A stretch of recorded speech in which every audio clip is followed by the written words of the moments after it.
nerdsreviews.com presents Nerds Talking, the podcast. Yo, we talk about lightsabers, stunning your TV screens, what you want to stream, everything beyond your dreams. Want to talk about movies, sports, or even politics? Go ahead and tune into us, we'll give you all of it. Whatever you're debating, Xbox or PlayStation, Marvel or DC, Mac or PC. Teraflops when the movie drops, gigabytes, chips, RAM, no matter what it is, we got all of it. Welcome to the show. Nerds Talking, the podcast. Welcome to Nerds Talking, the podcast. I'm here with Carlos. Hello. He doesn't want to say anything. There he goes. Johnny. Hey. And our guest is Angel Medina. Angel, say hello. Hello to anyone out there who's listening. Is anyone out there listening? Are we saying that more like a God reference or just people in general? People in general. I know okay, God. Damn it. I was hoping you didn't hear the last one. Okay. So Angel here, if people aren't aware, Angel Medina, he actually draws comic books for a living. He's drawn a very well-known comic book you might have heard of, Sensational Spider-Man. And he also did Todd McFarlane's Spawn. I think you did, 50 issues of Spawn? Yeah, pretty close. Yeah, close to 50. How much Spider-Man did you do? I didn't do that much. I was scheduled to stay beyond that book for 2 years. That's my average. I usually stay on a book for like 2 years with the exception of Spawn. But the only reason I went to Spider-Man is because I wanted to draw the classic Spider-Man. And about like a year into it, they changed him into that iron costume. And when they changed him into that's costume, right. I asked them. As a matter of fact, we talked about that. Yeah, we talked about that at one of the conventions. Yeah, That's right. So we know Angel, Carlos and I, from conventions, man, years ago. I don't know what year it was. We first ran into Angel at. Did you do WonderCon? It was WonderCon. Also, yeah, I made. Yeah, Carlos told me that we met at WonderCon, but I don't remember that. I just remember mostly talking to you guys at San Diego. Like all the San Diegos, but WonderCon, we ran into WonderCon. We shot the shit for a while, and then every after that, we always shot the shit. Yeah, and I always remember times, the first time I met you guys, because you guys asked me. One of you asked me, was being a smart ass, and asked me to do a sketch of Elvis. That was me. That was Carlos. Yeah. And I remember thinking, who are these idiots? Yeah. But my best one is you drew me an ice cream cone. So draw me an ice cream cone. See, that's all it was. Now you wonder why I don't go to San Diego anymore. You ruined it for him. You ruined it. Oh man, good times. Yeah, I would get all those sketches done in these books. Everybody, and yourself, like Jason Pearson, Ryan Otley. I mean, all these guys. And then I would just donate them, like give them to my local comic shop, and they'd frame them and put them on the wall. And so I just thought that was great that these guys would. You walk up to the table, hey, just do a quick sketch, a couple minutes and, knock something out for me. It's going to, go to my comic shop anyway. But nowadays you can't do that, man. You can't walk up to a booth and just be like, hey, you want to draw something for me? Let's see, I got 5 minutes and you have $20. You're like, oh, dude, it's just a head sketch real quick, maybe? Okay, $30. Damn it. I've raised the bar. Well, that's just because everyone keeps selling them online now, Yeah, you're right. And that's it. You're right about that. And I get it from an artist's perspective. Like all you can do is sell this and I'm not getting anything out of it. And it makes sense. It does. Like if I ask yourself, a Mark Brooks, guys that are well-known, like, a Capullo and so forth, they're not going to just draw you something because they feel like, well, what are you going to do with it afterwards? You know what I mean? And it clearly makes sense to me. But like I said, if you go to the comic shop, the Carlos frequents in Sacramento, California, you'll see all of my sketches on the walls that I collected over the years from people like yourself, Eric Larson. I think Mike Mignola did one, Phil Hester. I mean, I got all these big names that used to do these for free when you used to go to WonderCon in San Diego that there's no way in hell they're going to give you a free sketch these days. So that comic shop came up with a nice amount of drawings. You didn't keep any of them? So I think I have like kept 3. Carlos kept all of his. And the thing is, I had like a sketchbook where I have them all. They all drew in this one book. And then one day, it was when I was moving, when I moved to Los Angeles, I was like, what am I going to do with all of these? Because I'm not going to frame them. I can keep them in the book, but then the book will be just stashed away like in the garage or something. So before I left Sacramento, before I moved, I went to my comic shop. I was like, hey man, you want these? Cool. And he looked through, he's like, wow, these are awesome. You sure you don't want them? And I was like, no. So last time when I went to the shop next, he had them all framed, all on the wall. And I was like, that's a good use of them. That's just, that's great. Use them to your comic shop, and it kind of raises your profile a little bit. Now you have all these cool artist drawings on your wall. Not too shabby. So, and now people, but no, I didn't keep it. Yeah, exactly. No one's going to see him. Exactly right. It's like when people buy prints. So Carlos and I do cons. We sell prints nowadays and whatnot. And, do something, people. Be proactive if you buy art. Don't be lazy. Damn it. That's what I say. Right, Johnny? Johnny looks like he doesn't care. Should he be here? Well, first Angel, your video isn't on, so I can't see your facial reactions. That's because half my face looks like Marlon Brando right now. I had dental work 2 days ago. Nice. I had 2-3 plates, and so I got like half. I look like I got cotton in my mouth right now. So I get it. I'm trying to get the off-color tooth pulled out. Oh no, not that one. No, I wish. That one never came back to the party. Yeah. All right. No, I was never really into comic books. I guess I just never had the money to really get into them. And so I'm wondering explain it to, let's say I'm kind of dumb about comics. And why don't you explain to me like what you guys would do at a booth and the whole Comic-Con thing. I mean, the only thing I know about Comic-Con is, what you see on TV, cosplay and just the conventions where they talk about the new movies coming out and stuff like that. But so you guys rent booths there, and then what happens with the booth?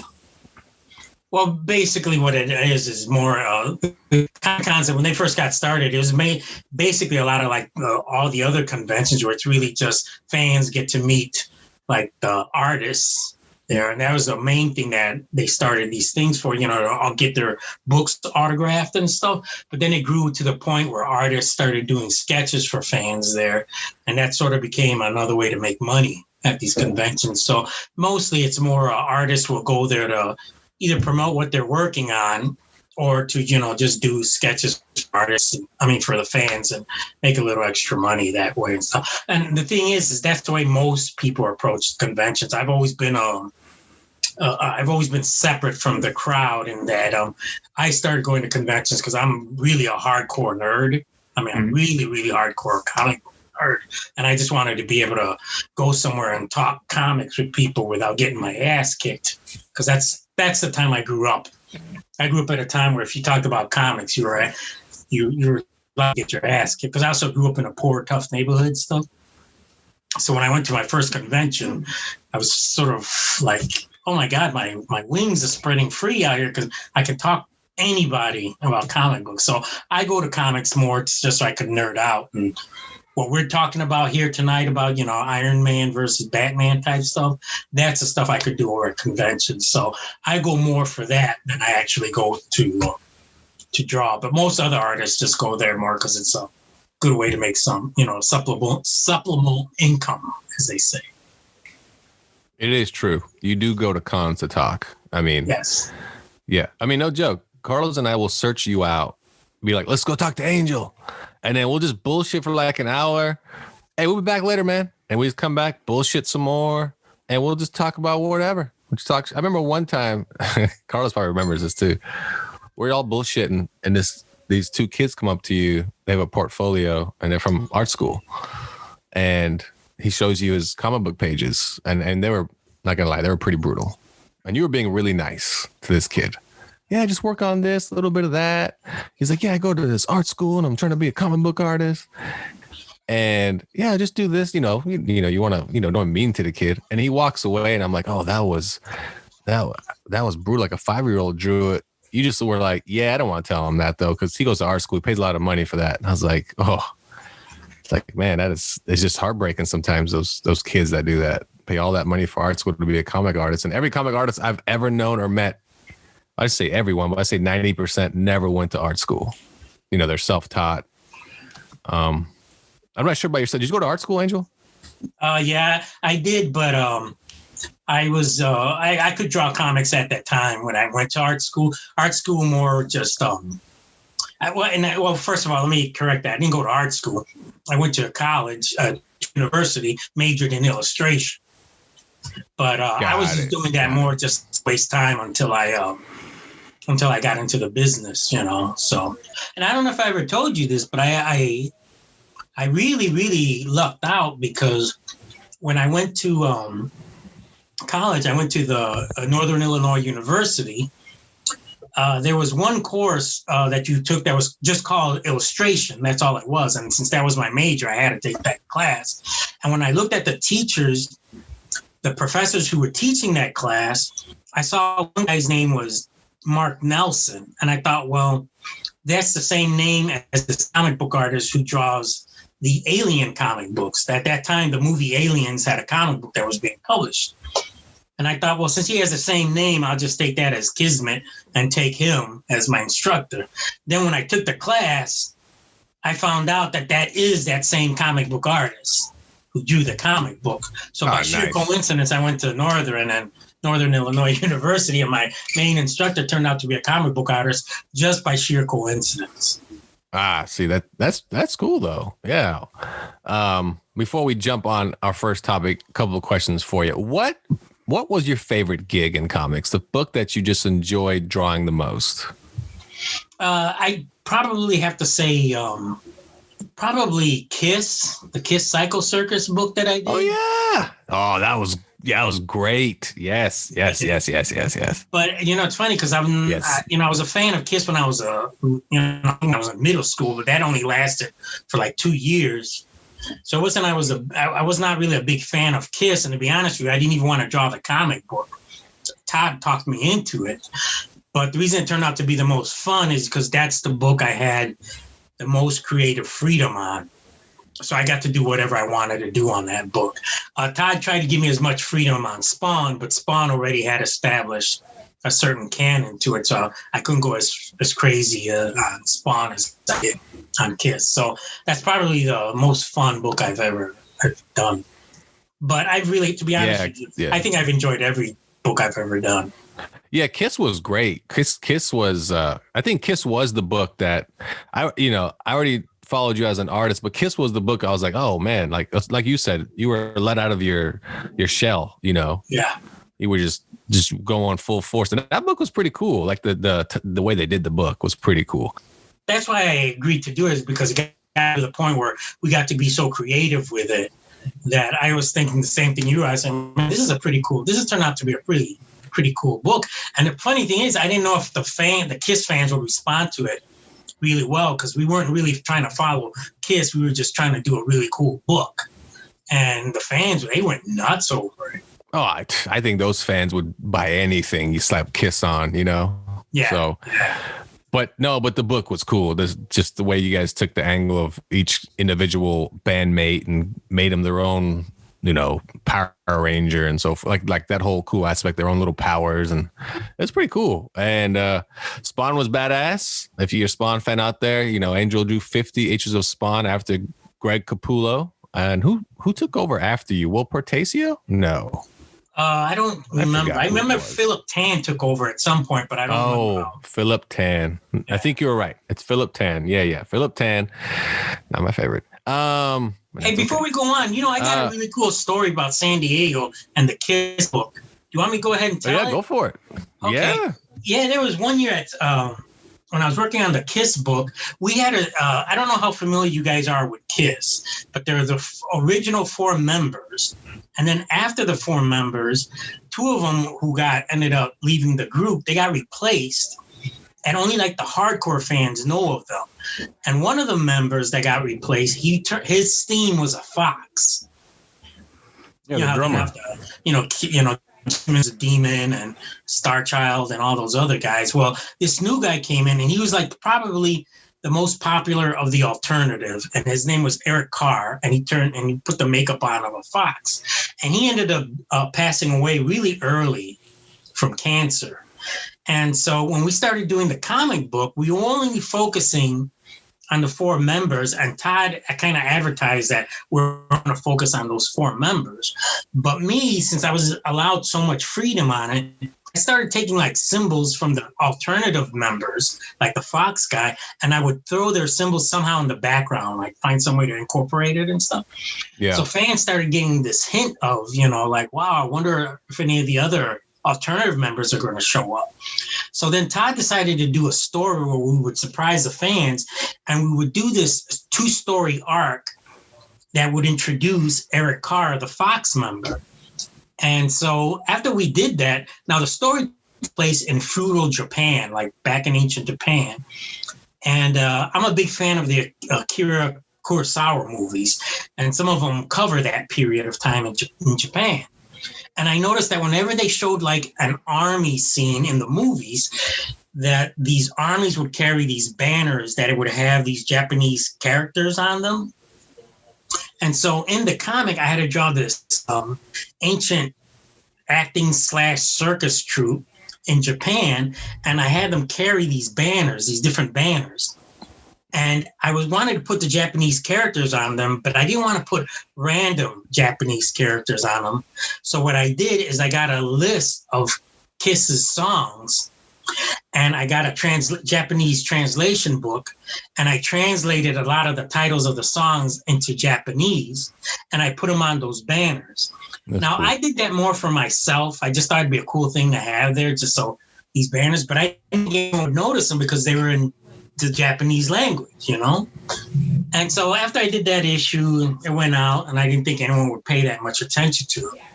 That following year, I'm at the San Diego convention, and I went to take a break, and I'm sitting at one of the tables near the concessions where they sold concessions. And there's a big round table, and I see this Japanese film crew. You know how they had people from all over the world at these things? There's this Japanese film crew. They weren't walking near my table, and I didn't notice them too much. But then I noticed that they were making these motions towards my direction. I didn't think they were pointing at me. I thought they looked like they were lost, and I thought they were trying to find their way. So then they end up coming towards my table, and the Japanese lady who is in charge of doing the interview, she comes up to me in broken English, and she says, "Excuse me, are you Angel Medina?" And I go, "Oh, yeah." She said, "Could we do a quick interview with you right now?" And she said she's, from Japanese TV, blah, blah, blah.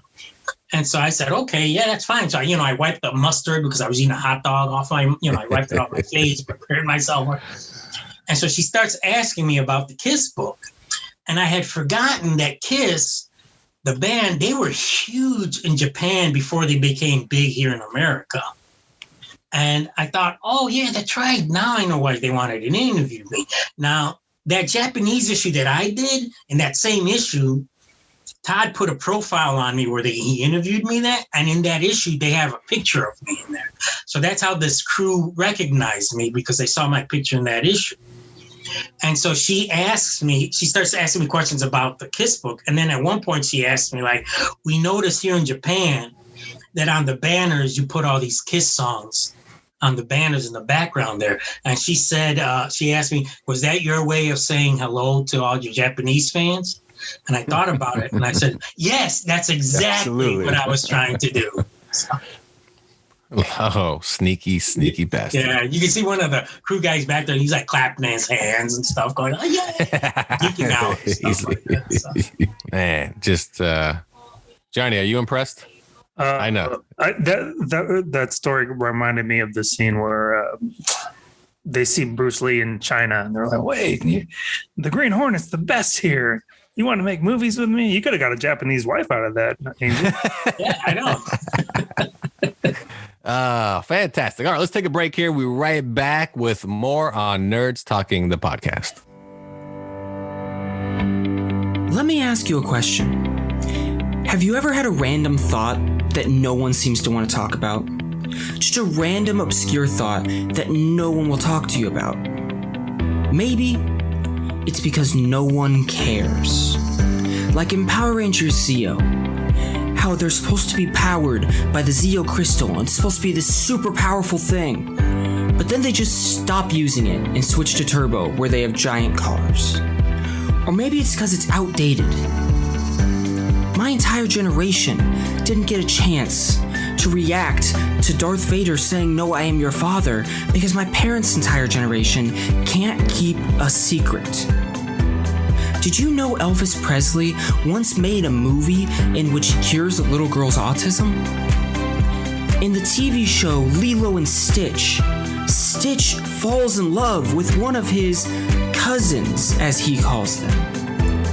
Matthew McConaughey and Gary Oldman once made a movie called Tiptoes, in which they play twins, and Gary Oldman's a dwarf, and they have a cousin who's a communist from France played by Peter Dinklage.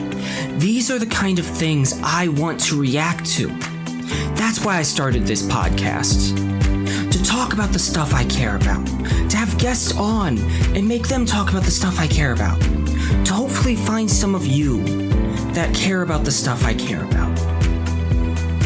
And in the coming weeks, we're going to address the big questions and the small questions that we're addressing. We're going to talk about ASD representation in TV shows and films. We're going to talk about the philosophy behind some of your favorite films and some of your least favorite films. And hopefully we'll figure out why podcasters always seem to talk like this. So join us next time and for weeks to come on Hot Tub Thoughts, the place where your thoughts think.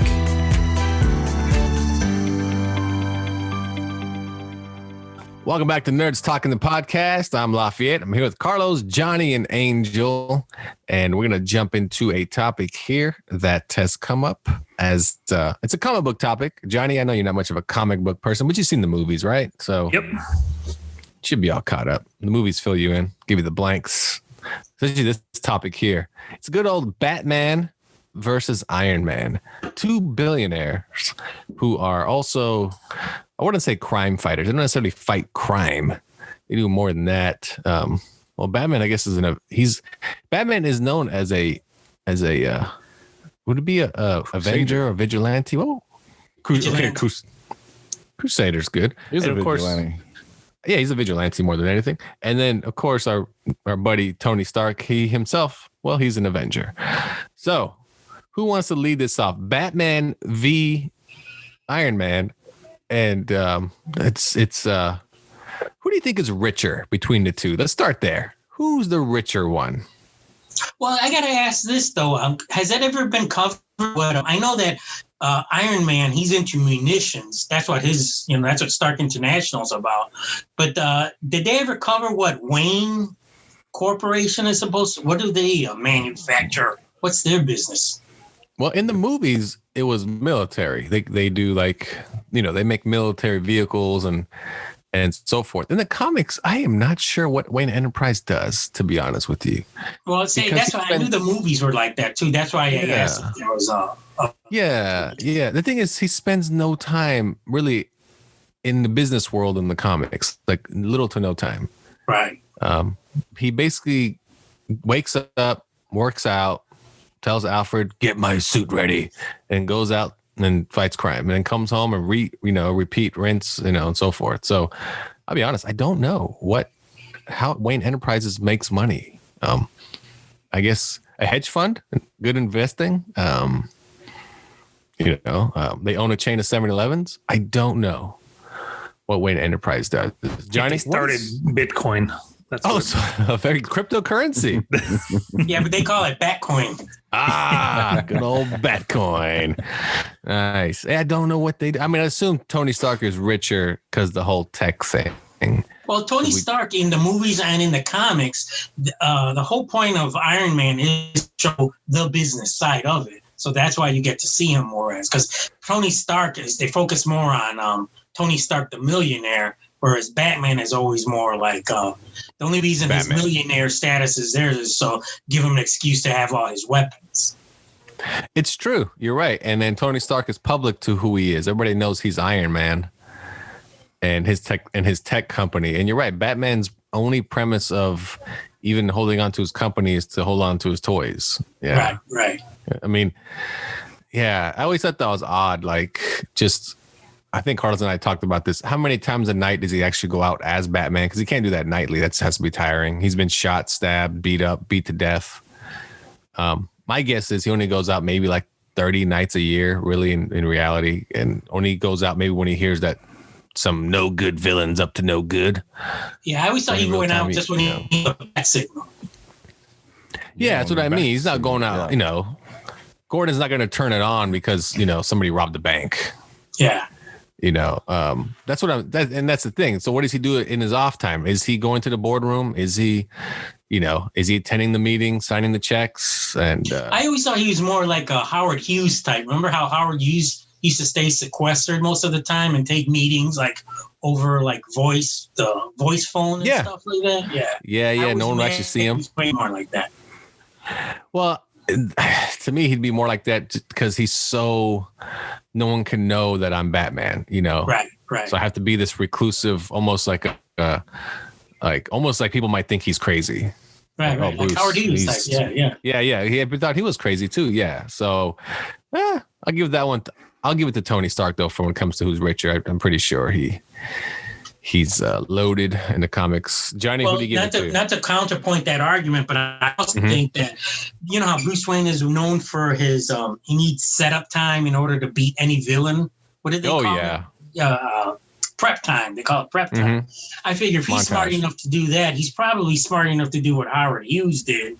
Whereas he might not be like Tony, but maybe he's smart enough to like set up his company so that they, you know, expand to other things other than weapons. So that's probably one advantage he might have over Tony Stark, is that he just knows how to buy, well, this company, you know, I might buy Armor Dial, who make, you know, soap, and just have them as a subsidiary. He owns Netflix. Yeah, that's what I'm saying. Stuff like that. Like, that's his backdrop. Like, here's your 7 companies you own: Netflix, Dial Soap Company. Yeah. And, well, I would say he's more Bitcoin. like a one-man Disney, you know, where Disney owns everything. Yeah, and nobody knows it though. Yeah. He's just Johnny, who's the winner? Moneybags. Tony Stark. He's got that new money. I think Batman or Bruce Wayne's got that old money and dead money. Yeah, it's dead money. Yeah, that's so sad what you just said. His parents died, bro. His parents died. Carlos, new money, old money, Tony or Bruce? I don't know. I think, man, Tony's got to have more money than Bruce, because Tony just has more high-end toys, high-end tech gadgets. And I can imagine, because he's an alcoholic as well, so I can imagine him just blowing money like late night on infomercials or like late night Amazon shopping. But he still has a ton of money, so it doesn't really faze him. He's like, whatever. I just bought a fucking purple llama, and it's in the backyard eating grass. That's cool. Well, that's also a Tony's flaw. He's an alcoholic. So, well, he was. They don't portray that in the comic much anymore. He went through that phase. But I think that's what makes him more human than Batman. Batman's kind of like a robot. Yeah, Batman has a bunch of adopted children for sidekicks. So, you know, there's that. So, well, let's not get into that, because you say it's adopted children. We don't know if he uses them as children. So. No, he doesn't. No, that's just it. They're not children. Yeah. They're just put that little goofy suit on. Yeah. And follow me out in the rain. We're going to stand on a gargoyle for 2 hours. For what? Yeah. Just do it and shut up. Hey, Robin, put on these it's always odd. Briefs. Yeah. And I always think that's odd too. Batman loves to stand in the rain looking for trouble. You would think on those nights he's not going out. You know, he's like, it's pouring rain, Alfred. I'm going to stay in. Oh, but Joker's killed 3 people. Did you hear me, Alfred? It's raining. I'm good. We'll wait till tomorrow when it clears up. So Batman versus Iron Man. So how do you guys play this out? Because in the comics, Batman can't lose no matter what. He just can't. And Iron Man does lose. But Batman, I mean, for God's sakes, Batman beat Superman. Like, are you going to compare? I mean, I'm only basing this off the movie. So, like, when I choose Iron Man, don't say, like, oh, and, you know, comic book 36, it says that Iron Man has a small dick. Like, I don't know these little facts. Okay? That was 34. I just know that Iron Man is cooler. He seems more social. people love him. Bruce Wayne is dark. He's a, I always get this wrong, emo. Yeah, he's emo. I always say emu. I was like, no, he's not a big ass bird. No, he's a emo, and I think he goes out and fights crime when he's fucking upset and wants to beat the shit out of somebody. But yeah, I like how you choose it though. You're choosing it basis on like their personal life, and if you knew them personally, like if Bruce called you, Johnny, come over for a barbecue this weekend. Ooh, Tony's having one too. It's like, I think it might be a bit better. I don't know, Bruce. Rain check? It's raining. Okay, no barbecue. You're right. I'm staying in. Like it's just Carlos. How about you? Batman, Iron Man. Well, the reason this topic even I brought it up was because they're both human. Neither one have superpowers, so they rely on their money to be super. Like in the Justice League, where Flash asked Bruce Wayne what his power was, he just says, "I'm rich." That's it. But if I had to pick, well, man, I'm a DC guy, so I'm going Batman. Okay, we got one for Batman, one for Iron Man. Angel, you're up. Well, I'm gonna cheat here. I'm gonna give you a real nerd answer. Yeah. Give me. Of course, it's Nerds Talking the podcast. Because I'm gonna tell you, here's what's gonna happen when Batman fights against Iron Man. Is that they'll probably start fighting for a little while there, but eventually they'll come to realize that they're both on the same side and that there's a bigger evil out there, and that's what they have to go against. Goddamn Kong versus What did I tell you, man? Hey, man. I know this shit, all right? This is the way it's gonna go, all right? You just pulled a movie trope on us. I mean, Martha, like, why did you say that name? That's what makes them heroes, Lafayette. That's what makes them heroes. Oh man. As I mean, you're not wrong. Tony is, as crazy as Batman is, at the end of the day, they do good. That is true. But how do you feel about Batman always letting the villain not get away, but just locks them up and they'll escape again 100 times over to kill more people, and he just keeps locking them up? That's not Batman's fault. That's the writer's fault. The writer. I mean, the writer is Batman, really, when you think about it. No, because if Batman was smart, he knows that he can't allow like the Joker to live and stuff, because he knows that guy's never gonna, Buy straight. They're gonna rehab. Not to try to self-promote or anything like that, but I am trying to put my own comic book together, and one of the characters I created was to kind of answer that question. I have this character who's like a vampire, and what he does is he goes around, he's a superhero, but he goes around killing all the supervillains that he knows have no chance of ever, like, what is it they call rehabilitating and stuff like that? Rehabilitate, yeah. Right. So if my vampire character, his name is Bloodstain. If Bloodstain was in the DC universe, the first villain he would kill would be the Joker, because there's no saving this guy, man. If you put him in jail, he's just gonna keep escaping and doing what he does. So he just goes ahead and kills the guy. All right, new question. Now we got a third character showed up. All right, Bloodstain, Batman, Iron Man. Well, with Bloodstain, I mean, he's gonna kill. Is he gonna do vampire things like suck their blood? Like, what happens when he sucks the Joker's blood? And the dude's obviously a tweaker, a functional tweaker, so he's got some meth and crack up in that. Like, what happens when you drink crack blood? And he has ace chemicals in his blood too. Oh yeah. Well, that too. Yeah. Don't forget about that. Yeah. And then what if the Joker, prior to meeting Bloodstain, just ate like garlic pizza or something? Or the garlic might affect him, but not the meth. He's a vampire. He's been living forever. That is true. He's probably done meth. You're probably right. He's probably done meth. Does he look cool though? Does he look like a superhero, or does he look like a Morbius type? No, he looks like a superhero. He's making an effort to look like a superhero. All right. I like this idea already. All right. I mean, I'm going to pick Batman myself because for some reason in the comics, Batman knows everything. It doesn't matter what you can try to come up with. He's the smartest guy. He's the toughest guy. He'll figure it out. There's no getting around Batman. He can speak every language. He knows every type of martial arts. I mean, how he obtains all this information and holds on to it is incredible. Like, they make him a super genius, basically, crime fighter alongside 12-year-old boys. So, well, I always thought that was his superpower, was not the 12-year-old boys, but it's mine. Yeah, that's what I'm saying. Like, he's a detective. He's the world's greatest detective. Right, exactly. So he's got to know these things.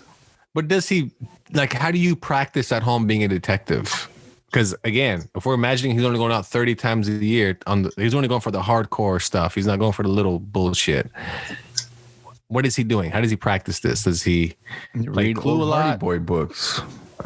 Oh, so he reads Hardy Boy books. He plays Clue a lot. Does he watch like detective shows? He watches what is that? True crime shows a lot.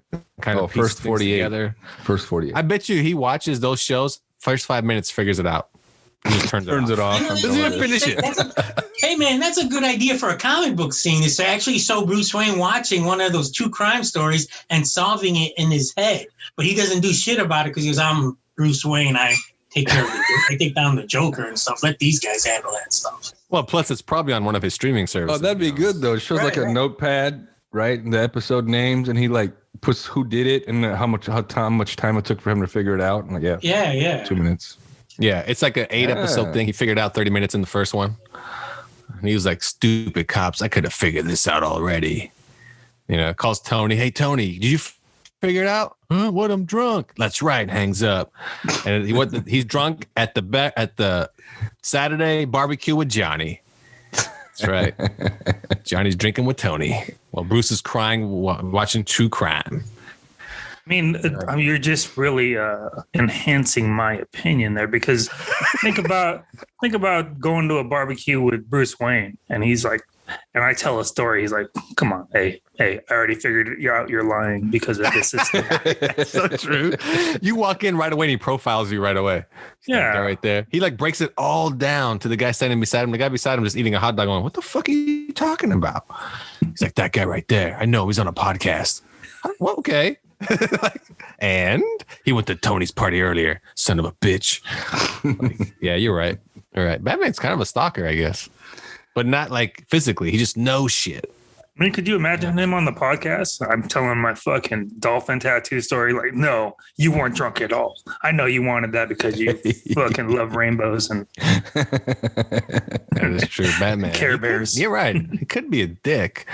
The only time you ever see him in the movies was Batman versus Superman, where he's actually in the boardroom and that guy hands him a stack of like letters from, you know, that one guy that never cashes his checks. And it made you feel like, oh, look, he's at work. That's what I thought. I almost was proud of him. Bruce is at work today. Well, he did show up, and he was trying to get to Nolan's work. Movie. What's up? He did show up hungover in Nolan's movie. Yeah, he was sitting in the boardroom but he wasn't working. Though. He was sleeping. Yeah, he wasn't working. Yeah, he wasn't in BVS. He looked like he was at work. He had the suit on, and you know, even at the beginning when he's trying to race to the building to save everyone because Batman and Zod are destroying shit, he's going to work. Like he actually, you know, he gives a shit in those movies. But other Batman movies, pause this topic for a second because I want to know what you guys think of the Batman versus Superman, where that guy doesn't cash the checks because he feels that Bruce Wayne is responsible for his that he's paraplegic now. Is that the reason? I just knew he was real bitter towards Bruce Wayne, but why? It's Lex Luthor. Lex Luthor sets him up and sets the blame on Bruce and Superman.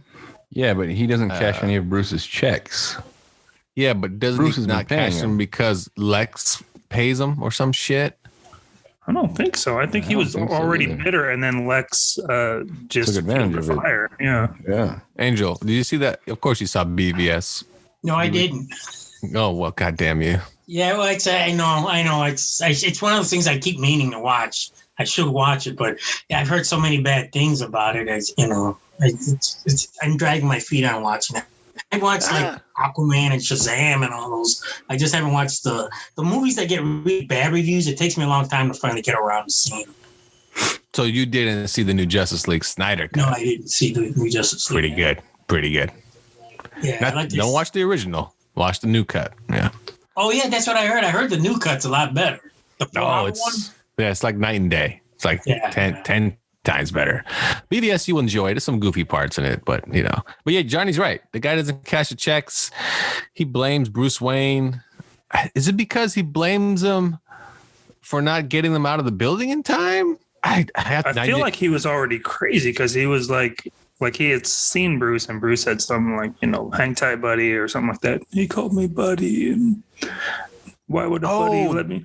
Some shit. Isn't like that right? No, you're right. Isn't he? His legs were crushed, and Bruce tries to get it, help him.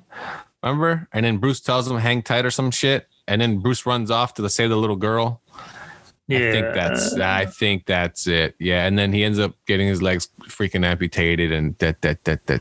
And that Angel's like, I gotta go see this now. What the hell are they talking about? Yes. So, we have 2 votes for Batman, 1 for Iron Man, and Angel did the old team up bullshit movie trope.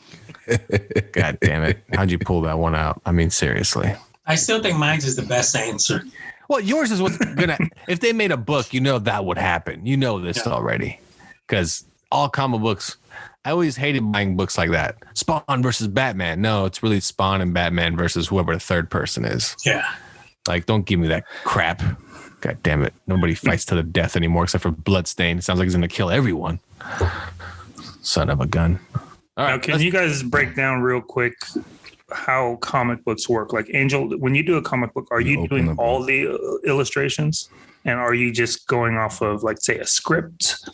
So I was always curious about that. Is it a team of artists, or is it just you doing the whole comic book? And then how many pages are you doing?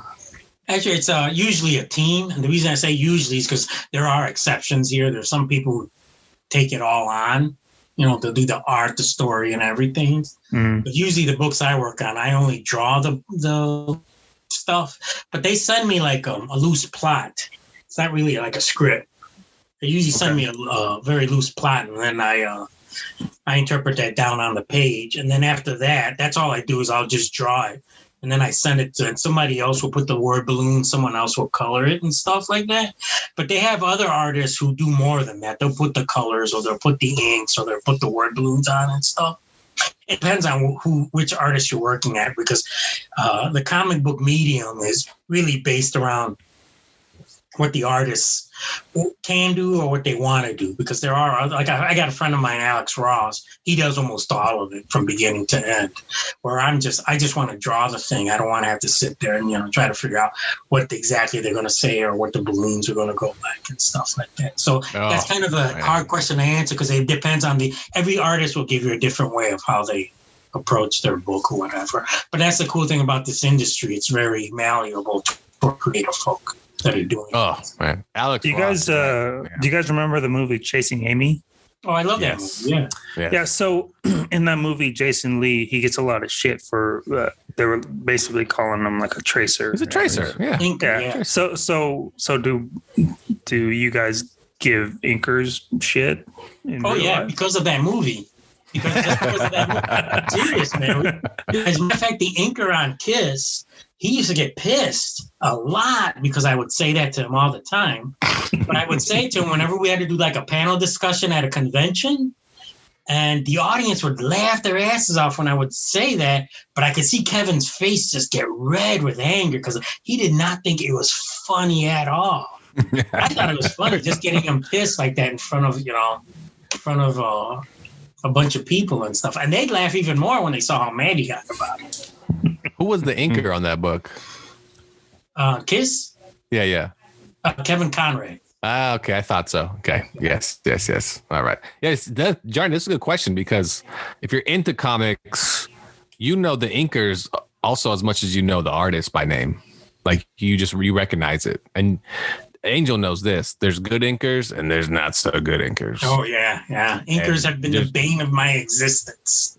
Yeah, believe me. There's some guys where, like, you'll have a book you love and you're like, oh, man, I love buying this for the art. And then all of a sudden, you could tell a different inker jumped on you. You're like, oh, wow, this guy's shit.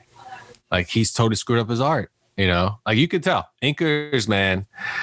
I mean, the good inkers, they're recognizable by name just right off the bat. And even color guys nowadays. Color guys, like, you'll know, man, this guy's a great color guy. But, yeah, no, there's typically 3 guys on the book. Artist, inker, color guy. What's the difference between an inker and a color guy? Well, the inker, so when Angel draws a page, he passes it on to the inker. He's the guy that goes over top with the actual ink pens. Yeah. So he does that. He does all that. And okay. Sometimes those guys will add shit to the page, or they won't. Or they'll take detail away from the artist's art. They won't even. Yeah. So yeah. And then of course, the color guy, that's basically simple, right? Color shit. But inkers are a really angry bunch, not just because of Chasing Amy, but also because now printing has gotten so good that now books are allowed to be printed without an inker on there. The original job of the inker was to put ink over the pencil so they could print better. Mm-hmm. Now printing technology has gotten to the point like, who's that artist who passed away? I know the guy. Turner, Michael Turner. Michael Turner. Yeah. If you look at the last years of his life, he didn't have an inker. All the stuff was shot right off pencils. And like Joe Madureira's doing that now. There's a lot of Joe does that. And that's the route I'm trying to go with. So inkers were always an angry bunch because they were never like really respected as real artists. But now they're even worse because they're starting to see that it's almost like their job titles being phased out now. The better the printing technology is getting. Well, especially with digital, isn't digital kind of taking their especially if it's a digital, especially. Yeah, digital art almost eliminates the inker because as a digital artist, you're already doing the inking, really. Right, exactly. Yeah. Yeah, and I like your new book. Are you doing digital or are you doing traditional? I'm doing traditional with some digital on there. Like the non-important pages, I'm going to do digitally wise. Yes, I got a the important pages. I got a buddy doing See, I got a buddy doing the same thing. One thing people don't realize about digital is that's almost money out of an artist's pocket now because in old school days you could sell the original pages at a con.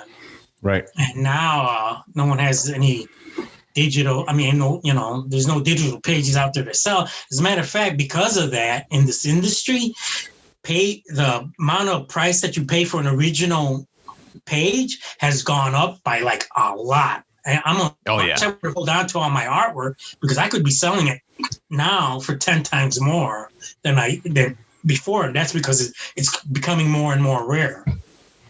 Yeah, you're right. So a buddy of mine's drawing a book now, and he draws the pages that he think he can sell with pencil, and the pages where he's like, this is just a bunch of dialogue and no one cares. He goes digital. So, and it's a smart way to do it. It's a really smart way to do it. All right, who's your buddy? Elliot Fernandez. Angel knows who that is. Do you know Elliot Fernandez, Angel? No. Okay, well there you go, Carlos. He doesn't know him. Only I know. They're friends on Facebook. I've seen it.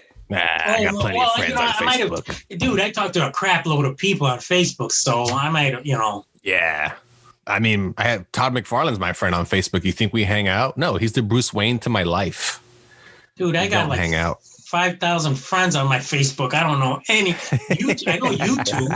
I know you and and you know Johnny now. It's like, hey, there you go, another one, 5,001. Hey Johnny, are we Facebook friends? I don't think so. I think all I have is Tom, or is that MySpace? That's MySpace. MySpace, damn. Whoa. Let's not. Angel, don't you still have an AOL email address? Yeah, I know. Everyone makes fun of me. Yeah.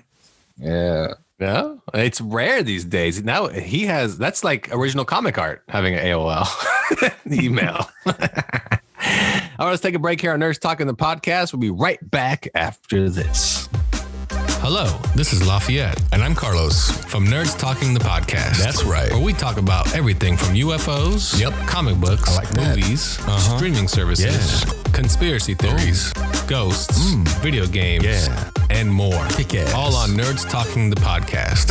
You can find us every Friday with new episodes on all digital platforms where you find your favorite podcast, Nerds Talking the podcast. Now back to the show. Welcome back to Nerds Talking the Podcast. Here with Carlos, Johnny, Angel, and I'm Lafayette. And Angel, so Mr. Comic Book Artist, you have a comic book that you're working on, and why don't you give a little bit of detail on that? And maybe, are you going to update it on your Instagram? Like, where can people find information, or when are you going to start dropping information about your upcoming project? Probably about a year, right? So, right? There's two modes. When I worked with Todd McFarlane, I learned a lot from him. One of the things he told me is don't try to be a publisher and an artist at the same time, because they're both two full-time jobs. So I'm in artist mode right now. So I'm trying to stack up a bunch of the pages right now. And then when I get, several issues worth stacked up, then I'm going to switch over to publisher mode. And when I switch over to publisher mode, that's when I'll know exactly when I'll have like publishing date and stuff like that. And that's when I'll start like publicizing all over social media. Are you planning to crank out numerous issues at once, or just like 148 pager to start? Or no, I want to have regular issue size, because I'm going to have this out both as a digital and as a physical comic, and I want to do it the old school way, where you did one issue after another. Yeah, but still be able to collect, because you can collect them later on in like a hardcover or something like that. So yeah, and then you already have your team lined up, your inker, your color guy. I've got like 3 years worth of stories already. Oh, okay. Put down. I just have to draw it down. Yeah. Well, how far are you into, say, issue 1? Oh, that's all done. Oh, nice. Okay, so you're already on the roll. You're already on. Yeah, what issue are you on right now? I think I'm on halfway through 4 right now. Oh, okay. Sheesh, yeah. You are rocking it right now. You're but it's taken me a long time to do it. So yeah. And give us the premise of your book. Well, it's basically just my superhero universe, kind of like what you see with Invincible going on with Invincible. And now that's basically it, just my take on it, because I have a different, like, for example, one of the main characters is the vampire character. Yeah. The Bloodstain. And the reason I came up with like a character, a Bloodstain, is because it frustrates me when I see how Hollywood or just media tends to handle vampires in general. Because I always just think a vampire should be really, really smart, because he's been alive for centuries. Yeah, that makes sense. That's, you just get. There's a great movie that I saw, an independent movie called Man from Earth, and it's basically a story about a guy who's lived for like centuries, but it was written by a guy who's like who knows a lot about science, and so he actually delves into what a guy who's been alive for so long, how he would be thinking compared to us. And he'd have a different way of thinking than we do, because he's been alive for so long. And so that gave me the idea, like, well, vampires should be like that too, because they're immortal and they've been around for a while. So that was basically the premise. I came up with this vampire who's like, he knows every fighting style that's ever been, because he's been alive for centuries. And so he has more than enough time to learn them all and stuff. So. Oh yeah, for sure. So, the first issue's done and everything, and probably like you said, a year out before we get some info and some goodies, and But working with Todd McFarlane, I mean, what is the best advice you got from him, from the artist standpoint? From the artist standpoint, yeah. Well, to be honest with you, he never really gave me advice on an artist standpoint, because he always just let me be who I wanted to be. Most of the stuff I went to work for him because I wanted to know more about the business side of it. Try to learn how he did business, and I learned a lot from him business side. Like when he told me not to try to be an artist and a publisher at the same time, that was something really good that I got to know. Then he also. I got to learn a lot about the way Hollywood works. Like when now everything's across, multimedia, where you're just going from, like Invincible started as a comic and now it's a TV show and stuff like that. Yeah. That's the important stuff that I learned a lot working with him. I mean, I learned a lot of stuff working with him on that, because I got to see firsthand how he had to handle it and stuff. Hey, Johnny, do you know who Todd McFarlane is? I do. Oh, there we go. I just want to make sure you're in the loop there, buddy. Oh, wait. I'm thinking of Seth MacFarlane. and then I do not. I was like, can we just click Johnny off? Can we just come on right now? So you know who Spawn? You know who Spawn is? Yeah. You've probably seen the movie. Yeah. Anyway, he created Spawn. It's basically, he's a really iconic superhero character amongst all superhero characters. I mean, he's super iconic. And Angel, how did you end up drawing? Like, how did you get the gig for Spawn? To be honest with you, I started out with all the Image guys when I was trying to get into business. So I knew all those guys from standing in line with them trying to get work. And so I met Todd like years and years ago, but we were never really friends. We just knew of each other. And so you know, we pass each other and say hi. And so then once all of us started getting into the business, you know, we all started going our own way. And then that's how, you know, I knew of Spawn, of Todd, he knew of me and stuff. And when I got tired of working with Marvel because they were giving me some of that, everyone gets tired of working for Marvel because you get the company political bullshit. And when I got tired of that, the first guy I thought of was Todd because he was putting out the kind of comic books that I wanted to put out. So then I just sent him some artwork, and I didn't know if he'd respond. And as soon as he got the artwork, he called me right up and said, "Hey, Angel, how's it going, man? We haven't talked for a while." And then he knew why I was calling because he says, "You're tired of working at Marvel, aren't you?" And I said, "Yeah." And so he says, "Okay, well, if you want to work with us, just come on and work with us." And I said, "Okay." Oh, really? That was it. Huh. Yeah, because you drew Kiss for him prior to that. Yeah, so it's kind of an easy transition. Yeah, yeah. That was the first. When I first started working with him, I wanted to just Spawn, but Greg Capullo was doing that, and so then Todd asked me, "Well, I want you to take over Greg Capullo once he leaves," but we didn't know when Greg was going to leave, and because Greg was going through some serious health problems at that time. We just knew that he wasn't going to be on there that long. So he says, "Well, I'm going to keep you on board, and we'll just come up with projects." Like I was going to do a Spawn annual. I was going to do a Freak miniseries and stuff. But then Kiss came knocking on his door saying, "We want to do a Kiss book." And then Todd asked me if I wanted to do it. And I said, "Hell no, I don't want to do a stupid Kiss book." But then eventually found out that was the right choice. Yeah. Yes. Well, then also, too, I mean, not only did he give me creative freedom on them, because I kept saying, I told him no like 20 different times because he kept telling me. So he finally said, "Angel, do you think it's possible to make a good Kiss book?" Because all the other comic books that came out before were really stupid and campy. And I said, "I don't want to draw a comic book about superheroes carrying around guitars." And he says, no, it's not going to be like that. It can be like more like a Sandman type book. And I still wasn't buying it. And then he finally asked me, "Angel, do you think it's possible to pull off a Kiss book?" And I said, "Yeah, it's possible to pull anything off if you do it a certain way." So he said, "Well, come a couple of concept sketches you think would make a good Kiss book." So then I came up with these concept sketches of, instead of being about the band members, I made them into these like godlike entities. And you differentiated each god based on what they represented. And you could tell what they represented by the markings on their face, which took on the shape of the Kiss faces. Yeah. That's if you look at the Kiss books, you notice I really didn't try to draw them like the band members. They were just like these big Galactus type gods who had makeup on. And eventually that's how, after I did that, Todd approved it. He sent it to Gene Simmons, and Gene Simmons loved it like crazy.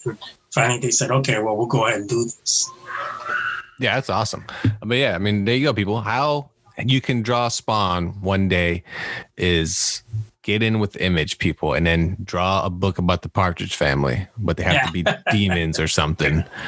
That'd be I'd buy it. Or the Monkeys. I'd buy the Monkeys book. They all turn into monkeys like Gleek, and then. Well, it's funny you say, because after I did the Kiss book, I started getting offers from all these bands who wanted to give me some bands. The lead singer of Twisted Sister, the lead singer. Oh, Dee Snider. Dee Snider, yeah. Or his son came up to me, approached me, and wanted to do a comic book based first on Twisted Sister, and then they changed it to what's his name? Something Eddie from another heavy metal group. Ernie. Is it Evil Ernie?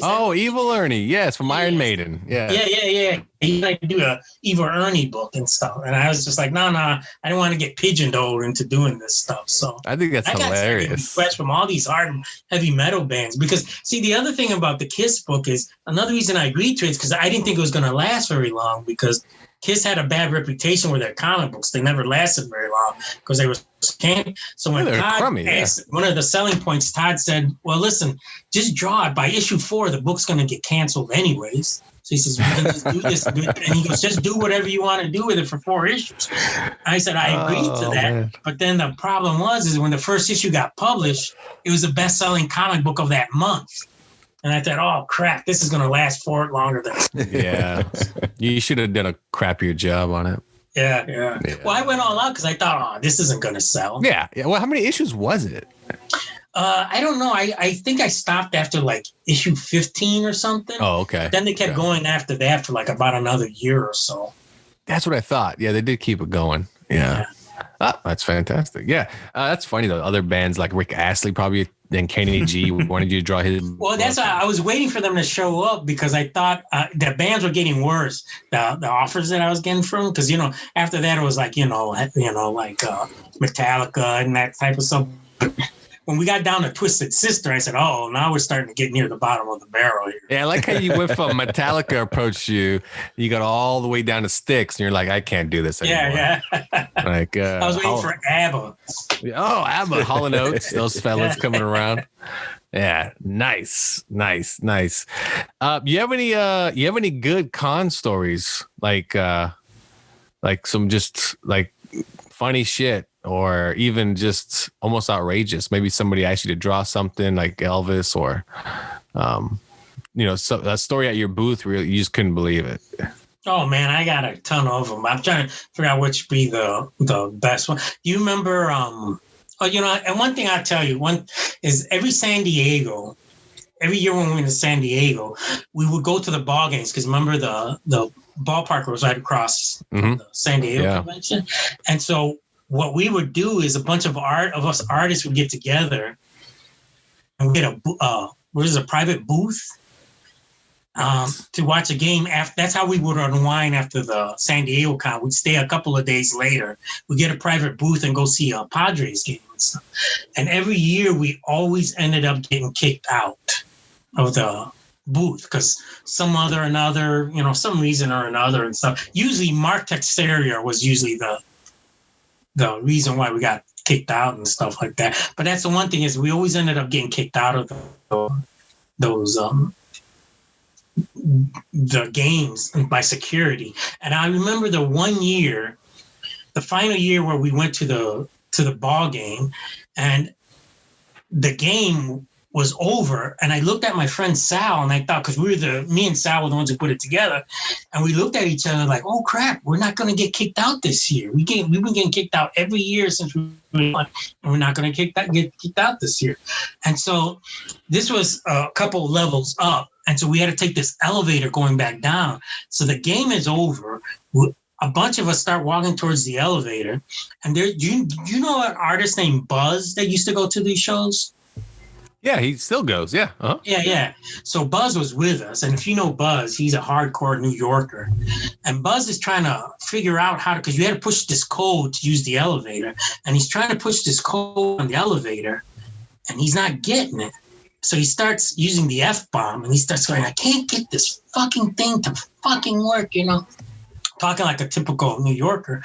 He didn't realize one of the security people was there, and there was this like older lady. She was security, but she was like this older looking lady, and she's standing off to the side, and her face kept getting red and red every time Buzz would drop the F-bomb. And after a while, she goes, some of us don't appreciate that kind of language. And Buzz, without looking up, he's still pushing on this, on the keyboard. They're trying to get the money. He just goes, well, then some of us shouldn't fucking listen. And all of a sudden I see her and she grabbed, how they got that walkie-talkie attached to their collar? I saw her and she's talking into the walkie-talkie. And I'm thinking, oh, shit, we were so close from not getting kicked out of, this year out of the San Diego Padres Stadium. And I knew she was calling backup security. I go, we're going to get kicked out. And I remember thinking, I'm too old for this stuff. I can't be getting kicked out of ball games all the time. And I saw these 2 big double doors near the back of that hall. And I said, you know what? I'm going to leave these guys. I'm not going to get dragged out by security. And so I went through those double doors. I didn't know where they led to. And I had to do something with like the air conditioning system, because when I went back the doors, I saw all this machinery there, and I go, oh, this probably is the air conditioning for all these private booths. So I walked down these stairs, and I found this other door that led me out. So I'm outside of the stadium. I'm thinking, screw that. I'm not getting kicked out. And all of a sudden, I kept hearing this clank, clank, clank, clank, and all these footsteps. And this clanking sound got louder and louder and louder. And then all of a sudden I heard this giggling, and it's Mark Teixeira, and he's running past me, and he had those long, what are they called?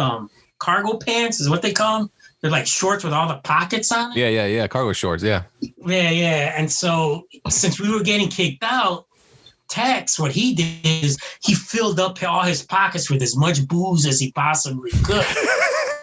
And so the clanking I heard was Tex was running past me laughing with all this booze in his pockets. And then after him was the rest of my crew. They ran all past me. And then I saw a bunch of the security guys running past after them, trying to catch them. And I'm just walking like normal because I was just like, that's why I left these guys. Good old Mark Teixeira. How do you say his last? Did he say Teixeira or Teixeira? I call it Teixeira, probably Teixeira, but he just Teixeira, isn't it? Yeah, just like the baseball player. Well, used to be a baseball player for the Yankees. Yes. Johnny, do you have any questions? Yeah, Angel, if you could draw for anybody, any company, any DC, Marvel, or draw any character, what would it be? Spider-Man. Didn't you already do that, though? I already did it. That's why I'm doing my own comic now. It's because I already did the character I want to do the most. So the only character I want to do now are my own because there's nothing else out there. So it's all downhill from here? Like you already achieved your dream? No. It's uphill because now I'm doing my own characters. It's downhill if I work for Marvel and DC, which I have no desire to work for Marvel and DC right now because I did all the characters I wanted to do. I mean, Angel goes from Kiss to Twisted Sister to being run out of baseball stadiums. Yeah. To I want to draw Spider-Man. Screw that. Bring on the vampires. Yeah. And what have you been doing this whole man? Yeah, what have you been doing though in between? Like since you basically, because your last published work wasn't Spider-Man, right? Wasn't it something else? I did Venom was a problem. That's right, Venom. That's right. You did do Venom. And what have you been doing in between? Oh, I've just been doing like ad stuff to pay the bills. Oh, like okay. Yeah. Gotcha. I got no desires because after my contract ran out with I'll tell you a real quick story here. When my contract ran out with Marvel, I was up at a show in Toronto. They have a really big show up there. It's really cool. And I remember a couple of the Marvel guys came up to my table. This was on a Sunday. And they said, your contract's going to be up in a little while. You want to resign? Because they just assumed I wanted to resign with them for another 5-year contract. I said, yeah, sure. I didn't really think much about it. And then after they left, I started thinking, well, do I want to keep drawing for Marvel? Because when I did the Venom, I went through a lot of bullshit with that company. I mean, I was literally yelling on the phone with them a couple of times. But then the next day, I'm in front of the hotel waiting for the shuttle to take me to the airport. And the guy who ran the Toronto con, he's out there too. And he's on his cell phone and he's pacing back and forth talking to someone. And after a while, he stops talking on the payphone and he looks at me and goes, oh my gosh, Angel, they did it. They finally did it. And I go, who did what? He goes, Disney just bought Marvel. And as soon as he said that to me, that Disney just bought Marvel, that made my decision. I go, I don't want to work for Marvel because my whole life, no artist ever really wants to work for Disney is because there's such a commercial entity. You get zero creative freedom with that. And so when I heard that Disney bought Marvel, I said, oh, there's no way I'm going to work for Disney. So then I just didn't resign for them. And then I was going to work for DC because they asked me to come over. And just as I started putting the pages together for what I wanted to do with them, I looked down at it and I thought, you know what? I'm kind of done with all this doing stuff for other publishers for right now. I wanted to go the Todd McFarlane route and just start doing my own thing. And so then I just stopped right there. And then from there on in, I just started making money doing ad because you make more money. I make more money doing the stuff. Comics doesn't pay very well right now because they're not selling very well. Yeah. So it's kind of hard to leave the stuff that's making me money now to do, sequential stuff. Well, what book was DC going to put you on? Or if we were going to start. Yeah, we were going to start. They were going to put me in a one issue of the Justice League, and then I was going to do a Hawkman miniseries. Okay. And then, but then, like I said, I did like 2 pages of the Justice League thing. I looked down at it and I said, I don't want to do this. I just don't want to. I don't want to work for DC or Marvel. I have no interest in doing that. I'm not putting them down. I'm just saying. Yeah. You were just over it. Yeah. And then who ended up doing the Hawkman? Do you know? Oh, I don't know. I know somebody did. I just don't remember. Only because Marvel was trying to get me to do a Moon Knight, and when I refused to do it, they got that one guy. Who's the guy who? He's real popular right now. He's the guy who has like no hair on his body whatsoever. David Finch. Finch. Yeah, he ended up doing the Moon Knight that I passed on. Don't ask how I know he doesn't have hair on his body. Yeah, so. I was. Other questions. He was quick to answer too. There's this medical condition where that people they don't have any hair on their body at all, and you can tell by when you look at their face. There's like no eyebrows. They're bald. You don't just. Yeah, that's David Finch. Yeah. And they don't have like any like shadow or anything. Yeah. He's a vampire. I thought there was another story left here. No. Well, me and Finch, we rented out this booth at the Padres game. Yeah. Well, I was curious. His pants fell off, and I saw he had no hair. So I was feeling adventurous one day at a convention. And. No. Story. That's all I get. That's how he knows Finch has no hair. Damn you. Well, I tell you, man. Can I tell you one? When you were asking me one of the best stories I had, I got a real quick one. This one's go for it. There was this was also at San Diego. I remember this is at the time when the Hyatt was like the tallest hotel there. You remember the Hyatt, right? Right next to the con. Yeah. And everyone. So, anyways, we were staying at the Hyatt, and this is my younger years. So me and my friend Sal, we went clubbing that day. And so we were coming back. We were a little bit buzzed. And as we were walking through the Hyatt, we go, oh, shit, something's going down at the Hyatt. We saw a couple of police cars parked in the front there. We said, man, something's going down here. And so we went into the lobby. We got in the elevator, and we went to our floor. And as the door opened to our floor, we started noticing there was a bunch of people there, and there seemed to be like some kind of commotion going on. And I go, man, Sal, whatever's happening looks like it happened on our floor here. And as we start going towards our room, I started saying, man, it looks like it happened near our room too. Then when we got to our room number was like 22, and I remember our door was open. There was a cop at our, standing at the door, and I was like, oh crap. And Buzz was staying with us at that time because he got kicked out. He was staying with somebody else, and they kicked him out. So we walk into the room, and it's crowded with people. And when the people split open so we could go right in the middle of it, all we saw was 2 police officers talking in their walkie-talkies, and Buzz is completely naked, lying face down, handcuffed. And I remember thinking, okay, so I just left. And Sal ended up talking to the police officers. Man, where does Buzz live now? He's still in New York because he does a lot of West Coast conventions. Oh, Buzz does conventions. But the Buzz lives more out on the road than he does at home. Okay. Since I've known him like that, not only does he spend time at the conventions, but then he'll find someone to hook up with for like a week. When I first met Buzz, he ended up staying in my apartment for like 2 weeks after I met him. Oh wow! I couldn't get rid of the guy, man. Yeah, no, he does everything in California. I swear, he does WonderCon, Comic-Con, he does Stockton Con, he does.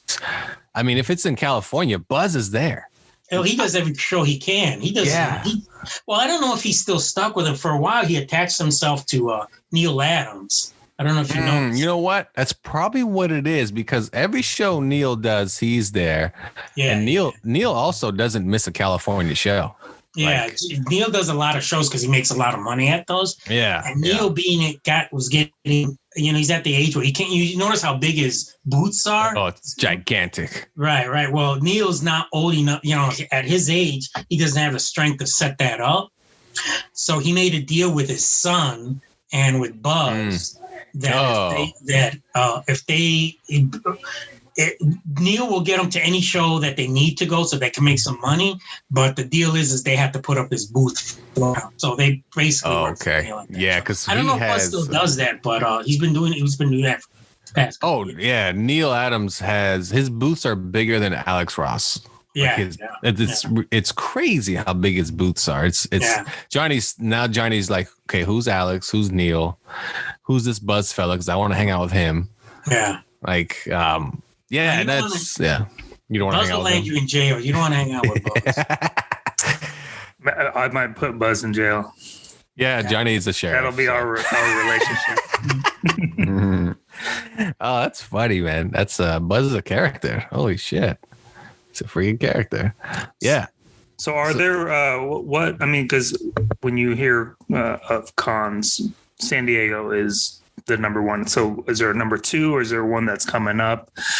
Are there ones that you don't go to? Like if you got an invitation for fucking Placerville Con or some shit, would you go? What's the up and coming ones? I think New York is number 2. It's between New York and Chicago. C2E2 is pretty big too. Oh, that's true. Yes. Yeah. Yeah, that's a big one, man. That's a big one. Do you do Wizard Cons? Because a lot of people don't go to those. No, I stopped doing them a couple of years ago. Comic-Con Revolution, the one that you were mentioning earlier. Yes. Yeah. They're the reason they came about is because I don't know if Wizard has gone out of business now, but everyone sees Wizard going out of business. And so Comic-Con Revolution decided that they're going to fill the hole that's left by Wizard. So they're taking all of like Wizard spots and stuff. That's the reason Comic-Con Revolution came to me. As a matter of fact, a lot of the people who work for Comic-Con Revolution used to work for Wizard. Okay. Yeah. We've done Comic-Con Revolution ourselves. We actually, there's one in December that we're doing. They pushed it to December, of course, as far back as they can. Yeah. I'll probably be at that one because I signed before COVID. I signed a contract with them where I was going to do 3 shows for them. Oh, okay. Chicago, Toronto, and the California one. Yeah. That was before COVID. So I think the contract has expired, but they keep trying to keep me up to date. But I don't pay any attention to it until I hear for sure on that, because the show you're talking about, that's still for sure. Yeah, that one, they said it's locked in for like December 18th, 19th, something to that effect. Right. But I can tell you that's not for sure. No, none of those. No cons will be for sure until 2022. Yeah, even about San Diego doing their little mini con for November, and they even said that's just a tentative date. Not, it's not nailed in. But they're trying to push it back as far as possible. That's when I think Revolution will probably. I'd say 60-40 will happen because they pushed it way back. You know what I mean? All the cons of this year have been pushed near the end. And that's another thing that makes them all we're not sure of them, because there's way too many cons during October, November, and December. A lot. There's too many cons going on right now. And that's not going to work. Yep. Johnny, you should go to a comic book convention, all right? You enjoy it. Okay. Everyone that we've taken. Blast, even if you know comics, those things are a blast. They are. They're black, and there's way more than just comics. Like wrestling.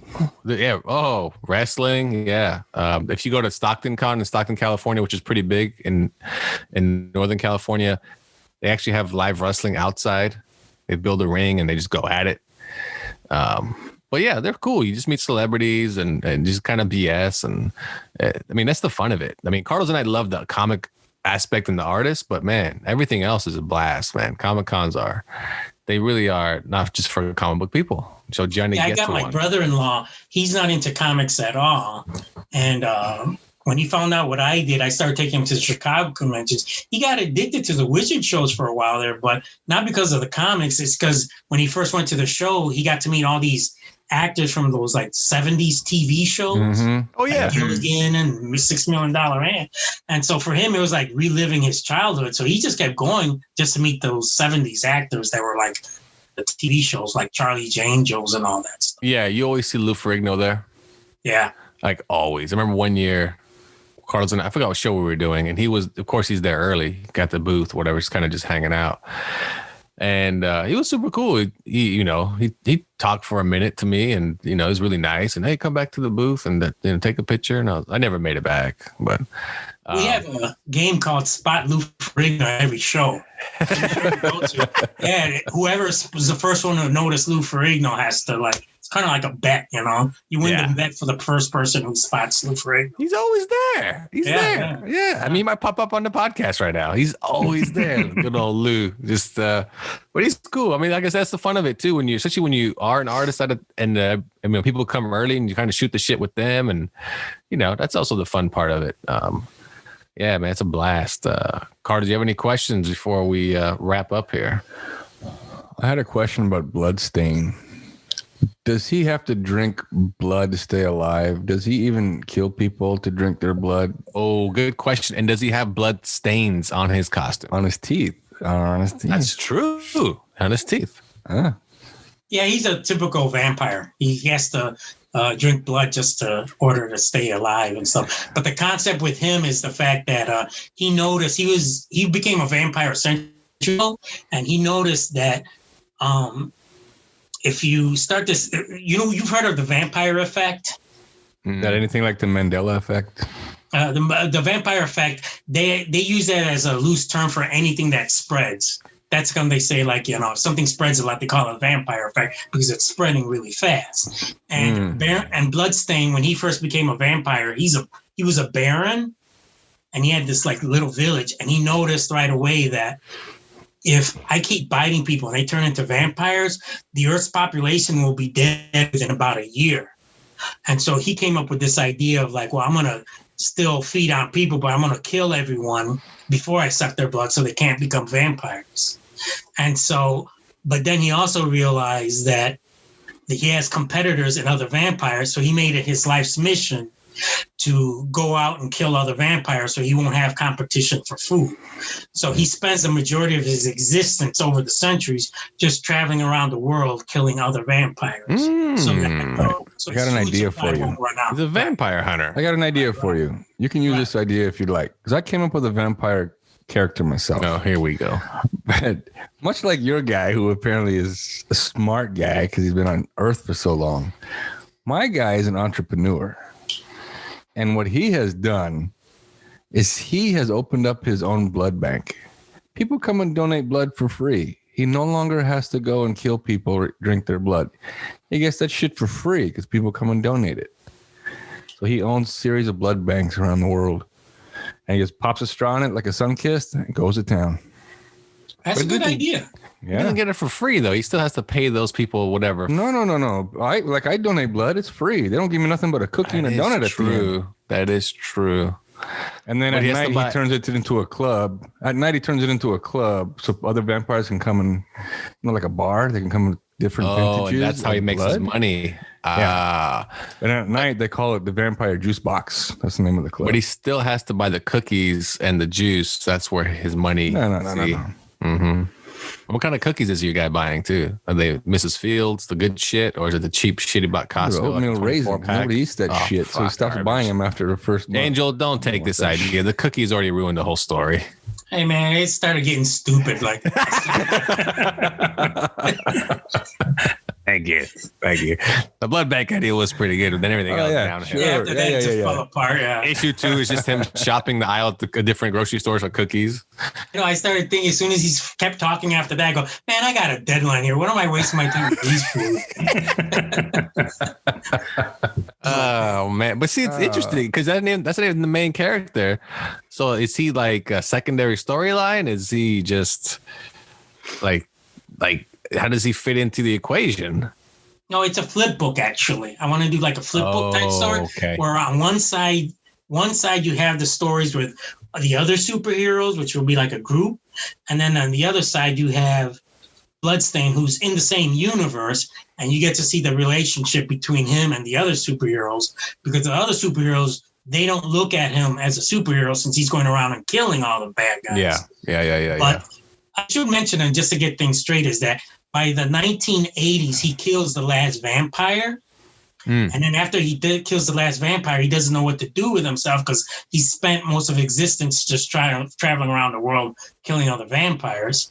So he doesn't know what to do. And then he realizes during the 80s that these superheroes are starting to crop up.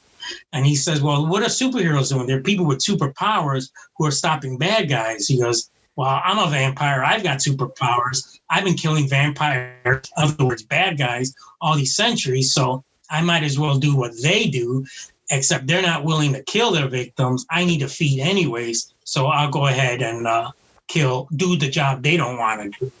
So even though they don't look at him as a superhero, he doesn't care. He views himself as a superhero. And whenever they try to give him any crap about it, his attitude is like, I don't care what you think of me. In 50 years, you'll be dead and I'll still be around. So it doesn't really matter what any of you guys think. This guy's an ass. Or he could open a series of blood banks. Oh, shit. Here we go. It's the 1980s, a perfect time to invest in these types of businesses.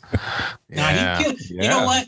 I have to put a character that looks just like you, Carlos, in it and have Bloodstain kill you just for the sake of it. I don't hope for this guy. You know what? Here's what's going to happen. He just needs to be killed. I'll tell you what's going to happen. You're going to do that, and the next Comic-Con, all those books. Exactly. The next Comic-Con Revolution, he's going to be beside you at a booth signing that issue. That's like, right. I'm in this book. I feature in this book right here.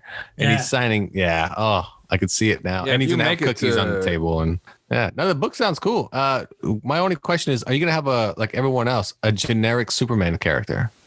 Yeah, actually, I do. I got a Superman character. He's not going to be exactly like Superman, but you'll be able to see it. But I don't want to handle him like everyone else takes their Superman character and makes him either like demented or, like evil. Well, they try to make him. They do like what Highlander, what they did, what a Homelander or the Omni-Man and Invincible. They try to handle him like that. I want to show a Superman that really is flawed and how he messed up, but it has nothing to do with him being evil or anything. It has to do with the fact of a guy with that kind of power trying to live in a world full of other heroes who are not as powerful as him. So that, I do got a character like that. But I think it's going to be a lot cooler than what you see other people doing on it. But he's not going to be a primary character, though. He's a background secondary character. Yeah, that's what I'm going to ask. Is he one of those guys where, in reality, the Justice League doesn't really need to exist because we have Superman? Like, is he going to be that overwhelming of a superhero where what's the point of having the rest of these guys around? No, actually, I was going to have it the opposite, where he's trying to follow the formula of the superhero genre, where he keeps trying to have his own Justice League. But the thing is he's so powerful, he sometimes easily forgets they're not as powerful as him. Yeah. So his whole theme is that his superhero groups keep dying because he keeps expecting too much from them. Does that make sense to you? Yeah. So then eventually he develops a bad rep that no one wants to become part of his superhero group because they're just. But in his mind, he thinks, well, we have to defend the Earth. That's what we're here for. Yeah. Carlos has a bad idea. Go ahead, Carlos. Or he can open up his own construction company, his own construction business. Cool. And they build blood banks.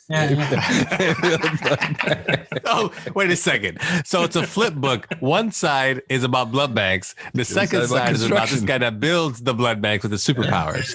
So they're more or less in business with each other. There you go. Oh, your book is gonna suck. Just suck the blood. That's cool. Yeah, no, that's why I asked, because all these superhero, or I should say Superman clones that even Marvel comes up with and Image books have them and they're identical. I mean, there's no weakness. There's no weakness to this guy. There's no one can beat him. What's the point of having him around when we know in the end he's gonna win? That's always been an issue in the movies where you can beat him, you can do whatever you want. In the end, he's gonna come out on top, and there's no way you're gonna beat him. That's always been my thing about Superman. And even though he's my favorite of all time, that's what's always just been my pet peeve of, like, it takes an alien from a crashing asteroid to kill him, because there's no other way we could explain how we can kill this character.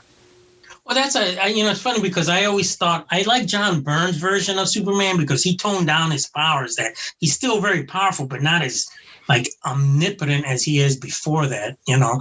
And that whole omnipotent thing, that's why the comics in the 50s and 60s of Superman were so silly, was because rather than having him fight anything, they put him in these really dumb situations because no writer knew how to handle a character like that. And so I kind of agree with the whole power thing. I just don't like the trope that's become of it, where now it's just like, you know, what you were mentioning before of how now they all become clones. And it seems like everyone, as soon as they come up with a Superman character, they have to handle them the same way that everyone else is handled. You know, it's funny because I talking to my brother, he's the one who I bounced these ideas off for my characters. And he was telling me one time, my brother told me one time, he goes, "You're going to need another writer to help you because you got way too many characters out there." And I told him, well, I'm not going to use all of them, but I also said I don't want to bring in any other writers because I know they're going to try to go along the same tropes that we've seen a bunch of times. I've got this one dark character who's dark only because he looks dark, but he really isn't dark. And I know if I bring in another writer, they try to do their version of Batman. And all my characters that I'm doing, I want to have them with a much different personality than you expect from seeing than you usually see. For example, I've got a speed character, you know, who has the power of speed. Yeah. I didn't just want to make him like this guy who had like the Flash and whatever. So I made him this character that when you look at physics and Einstein, when he explains the speed of light, he says that if we humans had the ability to move the speed of light, our view of reality will become distorted. Everything would start looking like globs and stuff like that because our perceptions are not, you know, evolved to take things at that speed. So I came up with this idea with this character that I got, that his senses readjust themselves the faster that he goes. But after he stops running, he needs his weakness is that he's weak for the couple of minutes after he stops running because his senses are trying to get back down to earth. Does that make sense? Yeah. Yeah, they're trying to readjust back to normal because they can't just adjust, because when he runs, his senses all adjust to the speed. And then when he stops running, it takes a while for his senses to come back. So he wears these specially made goggles for that, but still he's you know, his weakness is right after he uses his power. So he can run really fast, but the few times he does run, he tries to avoid going maximum speed because the faster he goes, the longer it takes for his senses to come back. Johnny, you can ask him if you want. I know what you want to ask him. So you can ask, are there any Asian characters in the book? Oh, yeah. Okay, there we go. There's your answer, Johnny. The other concept I got in my characters is that it always frustrates me how many of them superheroes are in the U.S. I've scattered all my superheroes like more evenly around. Oh, okay. Like the whole world. Like one of the main characters, she's going to represent. You ever watch that movie Coco? Yes. Yeah. She has that. She's like the Earth's sorcerer. It's a female, and she wears that like skull face. Yeah. Like a Dia Stilis Mortis, yeah. Uh-huh. Right. And the thing that gets me is her main villain is called La Llorona, and they just came up with a movie. Oh, yeah. Yep. Yeah. So that's all my characters are spread out. Like, for instance, my main... if I did have like a Superman type character, meaning not Superman, but you know how Superman... Yeah. Superman's the main... like the most popular of them. In my universe, it's going to be a female named Lady Lightning, and she's Greek. She's actually from Greece. Yeah. Oh, okay. So your Superman character is female. Right. See, that's okay. Okay, good. Carlos, since you're a writer of some kind, I guess, all of a sudden, what country do you want to see one of Angel's characters from, and what power should they have? Good question. Do you have any heroes from Portugal? I got one from South America. I decided where it should be from Portugal again. What is he? What's his thing? Oh, he's I wanted to create a character that, you know how these guys are called, there's supposed to be mystery men, where you see them with a mask and no one knows who they really are behind the scenes. I wanted to create a character that was a true mystery man where not even the fan ever knows anything about this person's alter ego. They just know that this guy's a masked vigilante, goes out there, but no one knows anything about their other side. So I wanted to introduce this character. His name is Sin Nombre, That's Spanish for without name. Yeah. Because he doesn't even have a name or anything like that. He's from South America, but people don't really know generally where from. So I haven't decided exactly where he's going to be from. But throughout the whole series, we never find any. Because his character is so mysterious, he barely even talks when he goes into action because he's trying to keep himself as secretive as possible. So he doesn't let people don't know what he's thinking and all this other stuff. You should create a guy called Pamphlet, and it's Carlos passing out pamphlets for the blood bank. That's it. And just kill him right away, though. Don't even. I was gonna say, if I could choose any character like Carlos, he won't even last one panel. That's what I'm saying. Give him 2 panels. One passing out a pamphlet, second panel death. Yeah. And that's it. That's all we need. Do we have water characters? Is that we're gonna get ourselves a little Aquaman action going here? Yeah. Okay, so you're covering all the bases. Yeah. Because of course, you know this already, but Eric Larson covers everything. Yeah. Eric Larson creates 1 million characters, and they're all variations of things we've seen before. Yeah. So, but he changes. I don't want to make mine as obvious. I want to make sure that there's like a real twist to them. That it's not like, oh, that's that obvious that's this type of character. Like for instance, my Flash character, he's a black guy from the streets. And so because I didn't want him to be like, oh, he's a takeoff of the Flash. And then with the limitations of his powers, you just see like, oh, okay, this guy, the only thing he has of similar with the Flash is that he can run real fast. But even that is defined different.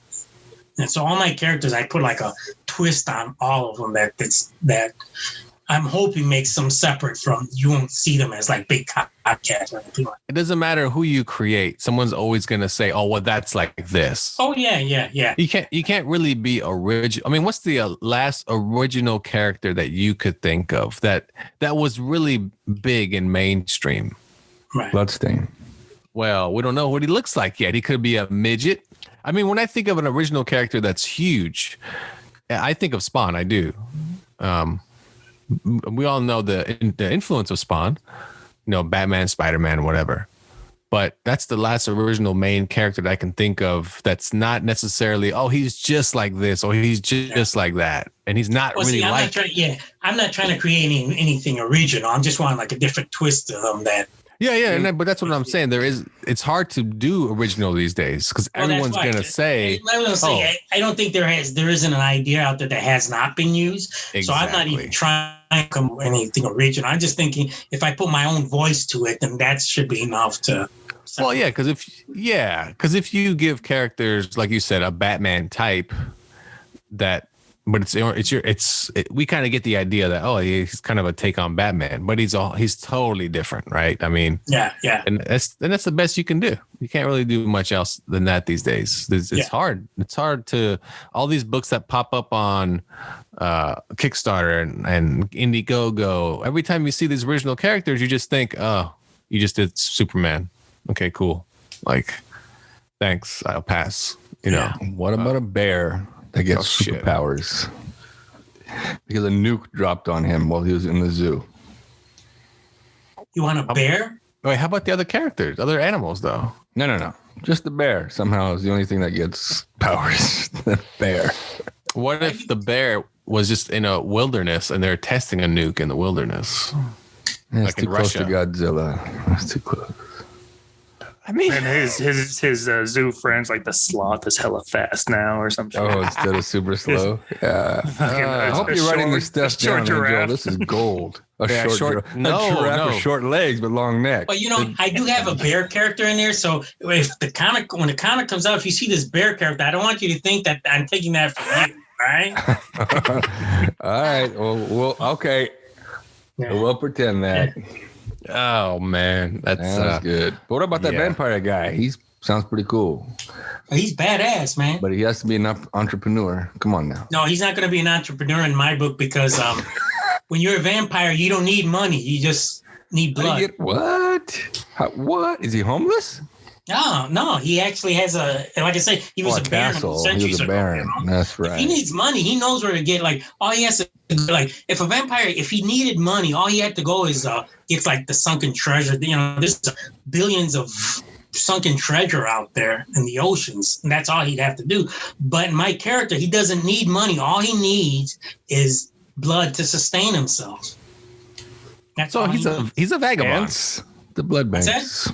He's a vagabond. He just travels around, or like he doesn't necessarily need anywhere to live. Right. Because he travels around the world. And Now I picture a homeless vampire with a metal detector looking for money. you know what's funny? I do have a homeless character, and the homeless character that I got, he was supposed to be the freak when I was working for Spawn. After when Greg Capullo left and I got Spawn, I got 4 pages of the freak page that I did for Todd, and I came up with the idea. I don't know if you remember who the freak was. Yeah. I was gonna make him a homeless character, and then when Greg left, I didn't get to finish the series. And I thought, man, this is too good of an idea. That what I'm going to do is I'm going to take this character and use him in my own universe. But he literally is a homeless character where he walks around with like a shopping cart full of stuff. That's the guy you should draw like Carlos. Make him look like Carlos. Yeah. Make him. My last question about the book is who is the main villain? Give me some insight on the baddie of the book. The baddie of the book is going to be like a Thanos type character. Oh, okay. So like an overarching villain then. Yeah. Got it. He's also right. He's not saying he's also from outer space. Yeah. Okay. He comes to our planet because there's a reason he realizes that so many humans are evolving with superpowers. So he wants to create an army full of superpowered. Oh, okay. Gotcha. So he wants it for himself. Right. What a son of a bitch. He's always trying to take other people's Do any of your shit. characters have tattoos? No tattoos on your characters? I never even thought about that. Yeah. Cool idea for a character. Tattoos come to life on him. That's the Tattoo Man. There is a book like that actually, but he puts it. Batman has a villain like that. It's called he's the Tattooed Man. He's in Arkham Asylum. His tattoos come to life. Yeah. But see, the catch here is like his tattoos. He like gets weapons tattooed on him and so forth, and he can use those. And anyway, you can have that one, even though Batman stole it from me. Damn him. It's all right. Well, anybody that's got anything else to talk about? Chit chat. Anybody want to say anything else, or before we wrap this up? Everybody good? I got a question for all you guys. Being as your artists, do you ever get requests for art to be done? Just instead of just a sketch, but like let's say I wanted me, Rick and Morty riding the Matterhorn at Disneyland. Can you guys do that? Commission. Sure. Oh yeah, it's commission. And then do you guys do that? And if you do, then how does someone get a hold of you? There you go. That Angel, question's for you, Angel. Apparently, Angel, do you still do commissions? I do a crap load of commissions. Okay. And any info? The money on I make from the money that's coming out on doing Kickstarters. The commissions, they're going to fund this book that I'm doing. When you asked if I do commissions, I just accepted 25 from a group in Japan. Wow. 25 people got together, so they don't have to pay the expensive price for shipping. They all came up to me with a group and said, we want these different pieces. When I finish them, then I put them in one box, and then that way they don't have to pay for it. And that's just one. I got a huge list of commissions. Nice. What's the going rate for your commissions? It depends on the size. Because, like, for instance, I just did one right now. Mm-hmm. It depends on the size and how many characters you want on there. Because I charge by figure. Well, what if I want 11 by 17, 2 figures? Oh, 11 by 17, 2 figures. Let me see. I'm going to do the math in my head. That would be, I would say, almost 400. That's just pencils. That's pencils without inks. Can I get Rick and Morty riding the Matterhorn? That's actually pretty fair. See, I'm very picky about the commissions I do too. I don't do stupid shit. What? You drew Elvis one time. I saw it. Oh, I won't do that ever again. Wait, hold on. Is me, Rick and Morty on the Matterhorn? Is that a stupid idea? Oh, see, he wants himself with Rick and Morty on the Matterhorn. Yeah, it was a general question, but I'm kind of interested. The fact that you even have to ask. What if it's Batman, Robin, and Johnny on the Matterhorn?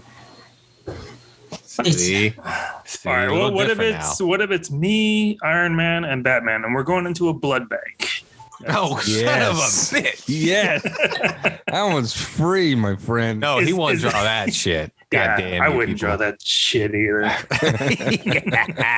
Remember when I told you this was like only my second Zoom thing?